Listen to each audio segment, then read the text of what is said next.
first, a word from today's sponsor. What's up, y'all? It's me again, and today down at Texas Exotic Emporium, we have our biggest summer electric blowout. We got some of the most electrifying exotics this side of the galaxy that will leave your enemies feeling like they just, well, chugged a can of LaCroix, which we all know is like drinking TV static. I really don't understand. Can we get on with it? Anyway, we got specials on helmets, gloves, boots, and chest pieces, and a couple Bang Bang Zap Set weapons to make sure you feel energized. Things to help you punch, zap, throw nades, and overall feel like a god of thunder. Fat Thor himself blessed you with his glorious hair and chiseled physique. So get on down here to the corner of Vanguard Avenue and Tower Street and ask for me, Larry, and I'll get you all set up with the stuff that will give your gameplay the spark your love life probably needs. Hey, bro, I thought we said we wouldn't book them again. Like, the last thing he said is pretty messed up. Sorry, man, they pay really well. Guys, the most electric update to our subclasses has just arrived with the update to Arc 3.0. Oh, brother, this guy stinks! With these changes, your Guardians are going to need some armor and weapons to fully take advantage of all this new electric power we have. The electric in the air! Yeah! Today, I give you guys 5 exotics per class. So that is 5 for our jumpy boys, 5 more for our headbutt bonk lords, and 5 for the floaty smart people you need for Arc 3.0. Oh, and some weapons too. Gotta have some bang bang shoot shoot in your life, right? Without further intro, Let's go! first up are my jumpy boy hunters, and no, number 1 is not Stompies. Calm down. In no particular order, up first we have Shinobu's Vow. If you've ever played against Brave X Hero in PvP, the sound of skip grenades probably triggers some lingering PTSD, and I know while I record this, I am having a flashback to hearing these annoying little things follow me everywhere, which is what you should do by hitting that subscribe button. You guys see what I did there? Just do it, guys, please. Shinobu's Vow are exotic hunter arms with the perk New Tricks, which improves skip grenades, gives you an additional skip grenade charge, and returns energy when your grenade damages enemies. Whoop-de-doo! What does it all mean, Basil? Well, get used to hearing this a lot.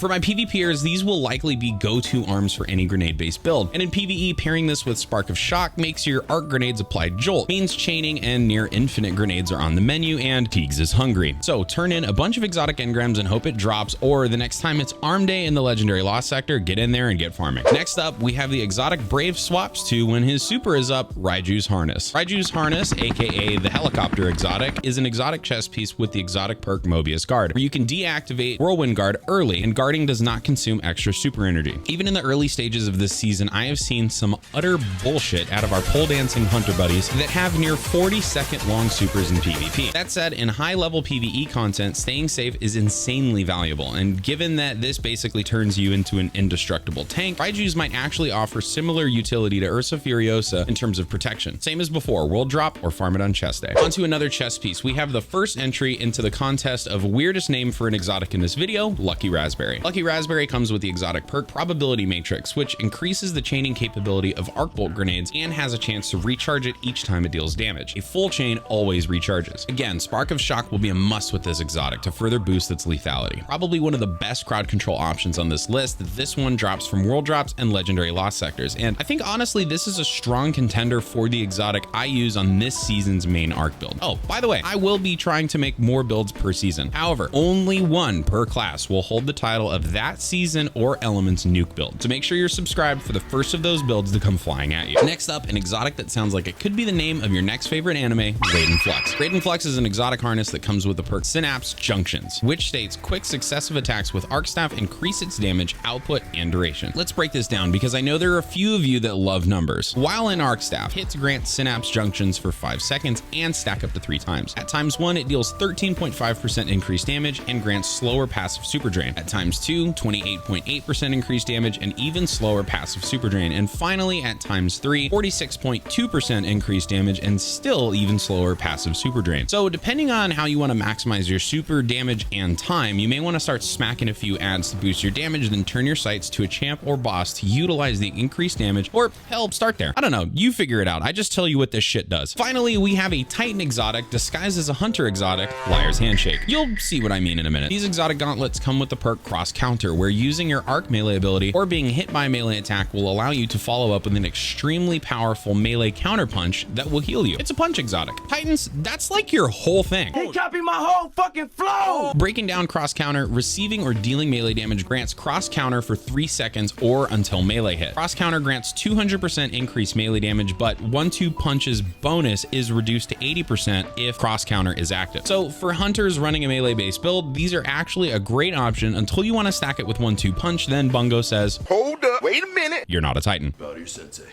Bow to your sensei. So hunters, there are your must-have exotics for Arc 3.0. Not too bad in terms of options there, hunters, but we have some exotics for both Titan and Warlock that will give your gameplay the jolt it needs.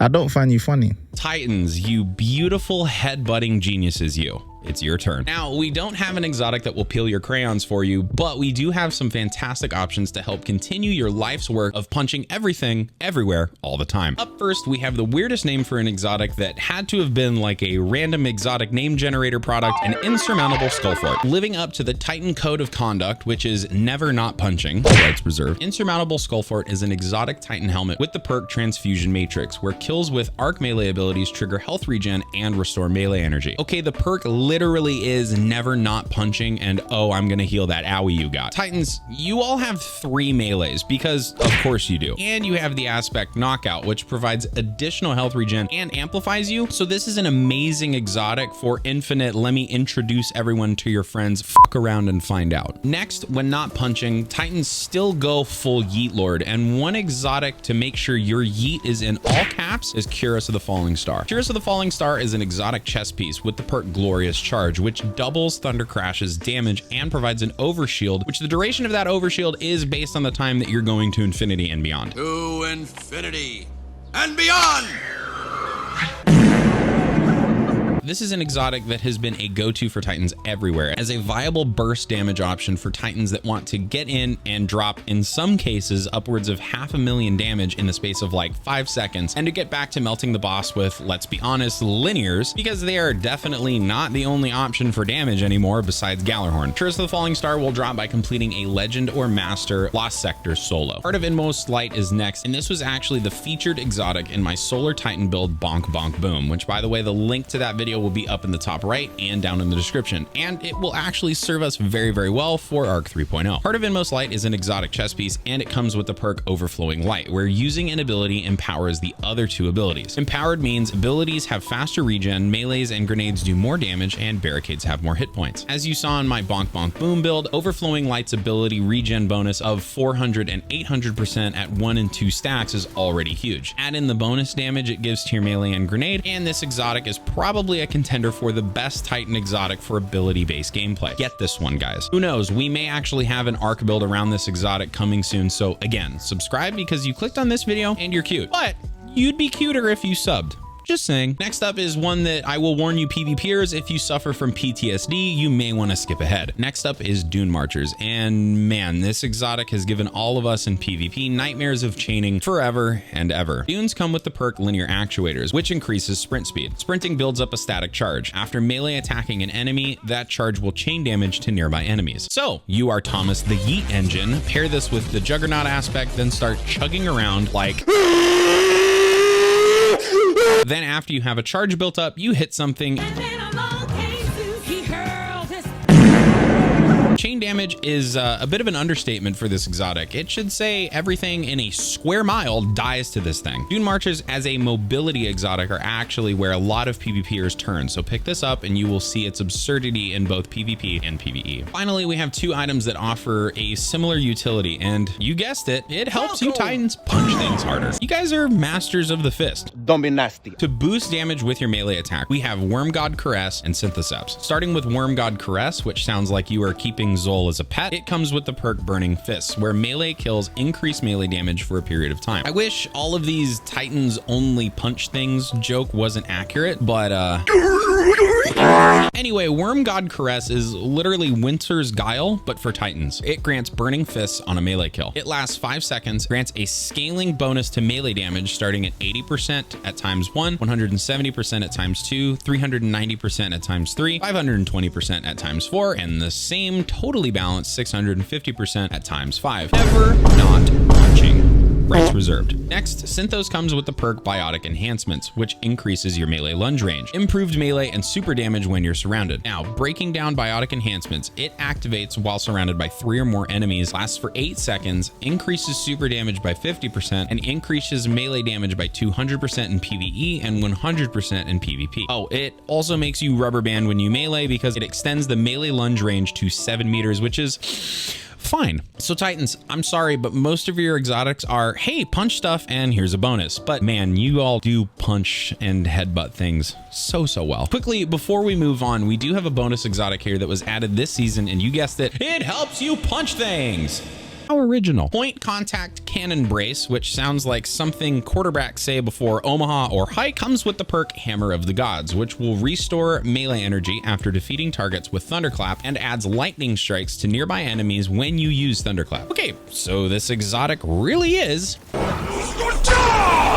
This one drops from Lost Sectors. Okay, now that we have literally all of the punching exotics in the game out of the way, let's get to the floaty boys. Finally, my main dress-wearing, floaty smart people, Warlocks. I have to say, we kind of do have the best selection of the group if you're not trying to punch everything in sight. Starting with what is arguably the best exotic for Arc 3.0, Crown of Tempests. Crown of Tempests, which is also one of the sexiest exotic helmets in the game, comes with the perk Conduction Tines, where ability or jolt kills increase the recharge rate of your arc abilities and extend the duration of Storm Trance. Breaking down Conduction Tines at ×1, it adds 175% additional base grenade, melee, and super regeneration rate, and while in Storm Trance and only Storm Trance, you get around 22% slower super drain. At ×2, 350% additional base grenade, melee, and super regeneration rate, and around 44% slower super drain. And finally, at ×3, 525% additional regeneration rate, and around 66% slower super drain. This is almost Nezarec Sin, but the Sparky Zapu Zapu version with its ability regen boost, but unfortunately it doesn't proc on matching weapon kills. But pairing this again with Spark of Shock should produce some wild results. I have some more testing to do in regards to its synergy with certain exotics like Delicate Tomb, for example, but expect this to be the featured exotic in the Arc Warlock build. Next, we have Getaway Artist that basically makes sure that if you feel lonely in Destiny, you don't have to be alone anymore.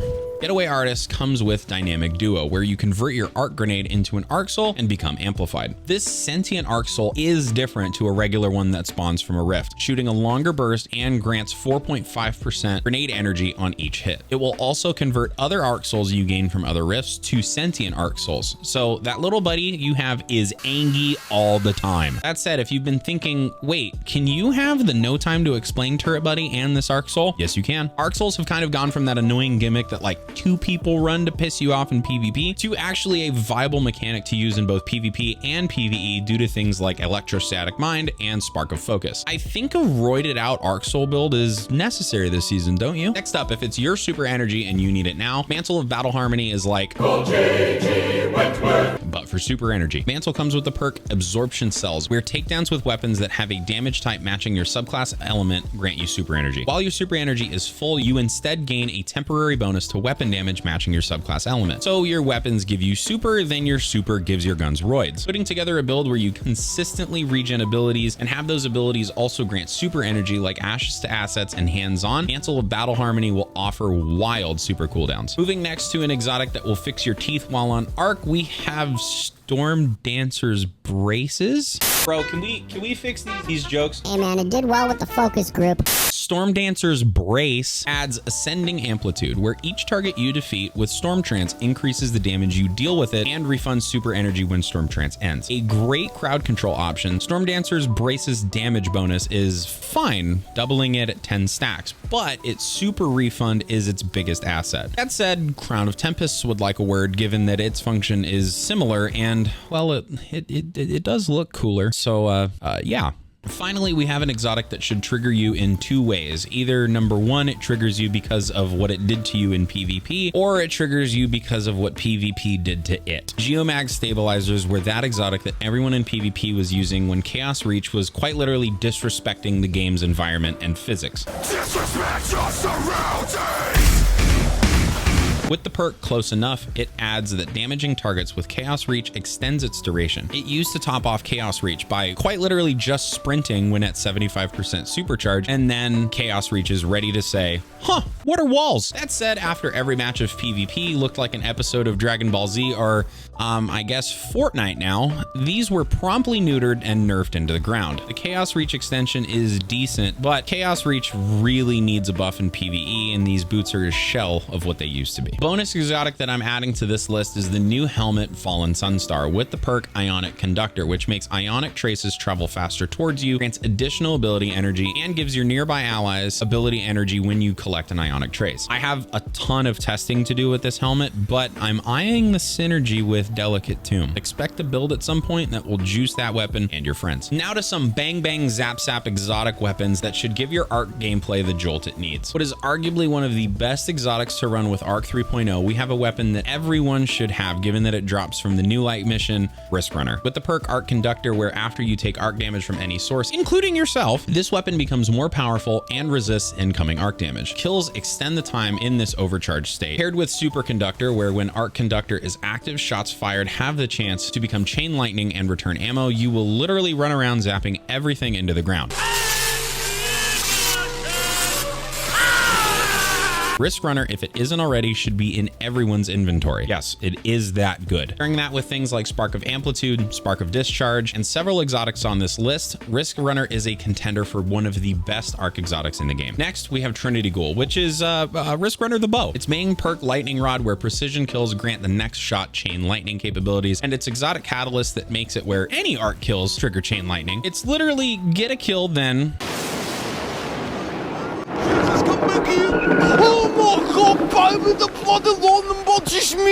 Trinity Ghoul will absolutely be featured in several builds this season, so expect to see it a lot. Most of you should have it given that it is a world drop. If not, get turning in those exotic engrams and check Xur every week. Next, we have Cloudstrike, which I secretly have been saying would be the best exotic sniper in the game if it got a catalyst that simply granted it snapshot. With the perk Mortal Polarity, where you get a precision final blow, and the perk Stormbringer, where rapid precision hits literally create a lightning storm like. This sniper might be one that several Guardians turn to, given that this season we have Sundering Glare and one of my favorite mods, Anti-Barrier Sniper, as artifact mods. This one is unfortunately a super rare drop from higher difficulty Empire hunts, which will require you to have Beyond Light. Next, a weapon that sounds like it should shoot a stasis beam rather than arc, we have Coldheart with the perk Cold Fusion that increases damage the longer it remains on a target, which will then trigger its other perk Longest Winter, which I think is what everyone in Game of Thrones was fearing. While in its high damage state, Longest Winter will periodically generate ionic traces. Using this with Fallen Sunstar or in a build around regenning abilities like Crazy will net its best results. Is this the season Teagues makes a build with Meme Heart? Find out next week on the new episode of Rogaine Bald Z. Finally, a weapon that literally everyone can get for free right now, Thunderlord, which is available with some other juicy gear to get you leveled in the gift from the Thunder God's chest in the helm. With its perks Rain Havoc that open up the sky and generates lightning strikes from above on final blows, and Feeding Frenzy, which ensures your reload speed goes